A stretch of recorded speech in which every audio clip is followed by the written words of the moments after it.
On Monday, Governor Little signed a bill meant to increase legislative oversight and contain costs for Medicaid, but expressed major reservations about the bill's unintended consequences. In his transmittal letter, Little said vague language in the bill would, quote, immediately result in harmful disruption to the delivery of service to thousands of Idahoans, unquote.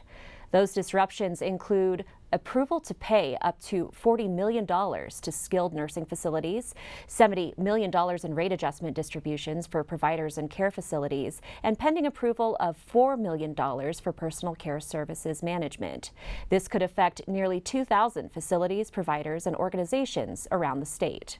On Wednesday, before adjournment, legislative leaders met to discuss potential follow-up bills to address those concerns, but ultimately adjourned without introducing anything. In a Thursday statement, the governor's spokesperson didn't rule out a special session. Joining me to discuss this and other end-of-session issues is Senate President Pro Tem Chuck Winder. Senator Winder, why didn't the legislature pass a trailer bill to address those Medicaid concerns? Well, I think there were several reasons. One, they couldn't actually come to agreement. They worked on it for a couple of days. It came up late in the session, so they couldn't come to the agreement on what the language was. People wanted to get out of there and go home. The other side of it was we also felt that the governor and health and welfare had the current authority to spend those funds and to use the money to make those provider payments. So that was really the primary reason. We think they still can. They're going to talk to the Attorney General and make sure they're on the safe track, and hopefully we don't need a special session. As of when we are having this conversation on Friday morning, have you heard anything from the Attorney General as far as guidance on this goes? No, that's conversation going on between the governor's office and the AG.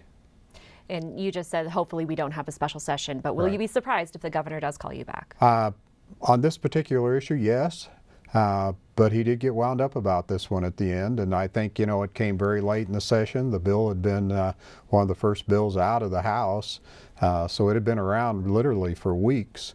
Nobody said anything until the last couple of days, and then basically was too late to get people to agree on what the language had to be. You mentioned that the governor was wound up about this. There were also some other highly charged debates this session, including one over the sale of the Idaho Transportation Department's former campus on State Street. This was one that you felt strongly about. Yeah, I felt really strongly about it. I think, I was chairman of the board of ITD for 11 years and really felt like JFAC and the legislature 2 years prior on House Bill 779 had said to ITD, you will move to the Shannon campus, and they appropriated $37 million to do that.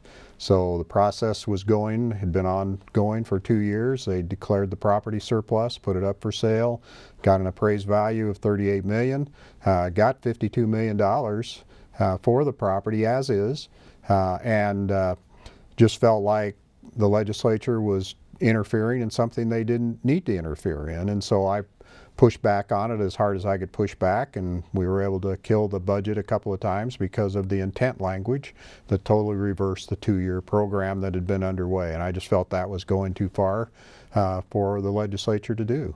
And just to catch up people who may not be familiar with this was intent language attached to a budget bill that would have prevented the sale of that campus. And reappropriate another $32 million just to go back into that building and remodel it so they could move back into it, because it had had flood damage, and it's really a functionally obsolete building.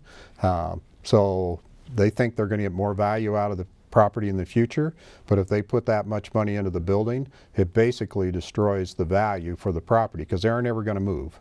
That's what's going to happen if they put that money back into it. Did you have any conversations with your colleagues who changed their votes between when you killed the original couple of budgets to the final budget that did ultimately pass with that exact same language in there? Well, why did they change? Well, it flip-flopped from, I think, 1916 to 1817. And I think people just were tired. They were frustrated. They wanted to go home. And JFAC didn't seem to want to change, what they were doing. And the House side of the JFAC committee had locked down. And even though some of our members tried to get the language out, they just didn't have the support in the committee to do it. So I think people just kind of gave up on it and said, well, we'll come back next session and see what's happened, because this isn't going to change it overnight. They're still going to have to go back and spend more money on redesign to go into the new building. There's probably going to be a lawsuit on from the developers. So it's not an end to the saga. I think it'll continue on. Are you surprised that the governor didn't issue either a line item veto or a total veto on this? If he mentioned those I thought he concerns, would really do a line item in support of the board and the department administration, kind of the 2-year process that had been underway. So that was a little bit disappointing, but there was also a lot of transportation money in it that he wanted. And so I think the end result was this issue with ITD and relocation will still be an ongoing issue, but the money that goes out now to ITD and to locals is available. you said in one of your debates that this was the hill that you were willing to die on, and you're still standing, but yeah, but I'm bleeding. You know, I had some holes shot in me through this process.